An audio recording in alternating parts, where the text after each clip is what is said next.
जिंदगी में एक समय ऐसा जरूर आता है जब हमें लगता है कि हम अकेले हैं। मेहनत तो हम कर रहे हैं, लेकिन परिणाम दिखाई नहीं दे रहा। हम आगे बढ़ना चाहते हैं, लेकिन रास्ता बार बार मुश्किल हो जाता है। ऐसे समय में सबसे ज्यादा जरूरत किसी और के भरोसे की नहीं, बल्कि खुद पर भरोसा करने की होती है। हर इंसान आपकी परिस्थिति को नहीं समझ सकता। कुछ लोग आपकी मेहनत देखेंगे ही नहीं, कुछ लोग आपकी कोशिशों पर सवाल उठाएंगे, और कुछ लोग आपको ये भी कहेंगे कि आप ये नहीं कर सकते। लेकिन याद रखिए, दूसरों का विश्वास आपकी क्षमता तय नहीं करता। अगर आप हर बार लोगों की बातों से अपना फैसला बदलेंगे, तो आपकी जिंदगी की दिशा हमेशा दूसरों के हाथ में रहेगी। इसलिए अपनी जिंदगी में एक बात हमेशा याद रखिए, धीरे चलना गलत नहीं है, लेकिन रुक जाना गलत हो सकता है।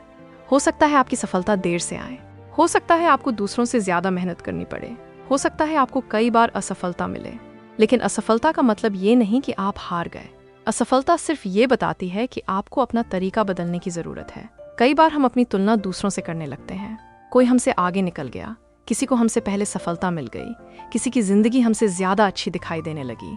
लेकिन हर व्यक्ति की यात्रा अलग होती है। किसी और की मंजिल देखकर अपनी यात्रा को छोटा मत समझिए।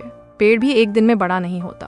पहले बीज जमीन के अंदर रहता है, फिर धीरे धीरे जड़ें बनती हैं, और उसके बाद वो बाहर दिखाई देता है। आपकी मेहनत भी ऐसी ही हो सकती है।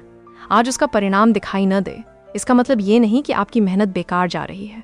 बस खुद को समय दीजिए। जब मुश्किल समय आए तो खुद से कहिए, मैं अभी कमजोर महसूस कर सकती हूँ, लेकिन मैं कमजोर नहीं हूँ। मुझे अभी रास्ता साफ दिखाई नहीं दे रहा, लेकिन मैं रास्ता खोज सकती हूँ। आज मैं पीछे हूँ, लेकिन मैं हमेशा पीछे नहीं रहूंगी। याद रखिए, जिंदगी में सबसे मजबूत इंसान वो नहीं होता जिसे कभी परेशानी नहीं होती। मजबूत वो होता है जो परेशानी आने के बाद भी खुद को संभालना सीखता है। इसलिए अपने सपनों को सिर्फ इसलिए मत छोड़िए क्योंकि रास्ता कठिन है। आपको हर दिन जीतना जरूरी नहीं है। कुछ दिनों में सिर्फ टिके रहना भी एक जीत होती है। आज अगर कोई आपका साथ नहीं दे रहा तो निराश मत होइए। अपने कदम रोकने के बजाय अपनी मेहनत जारी रखिए, क्योंकि एक दिन जब आप पीछे मुड़कर देखेंगी तो शायद आपको एहसास होगा कि जिस दौर को आप अपनी कमजोरी समझ रही थीं, वही दौर आपको सबसे मजबूत बना रहा था।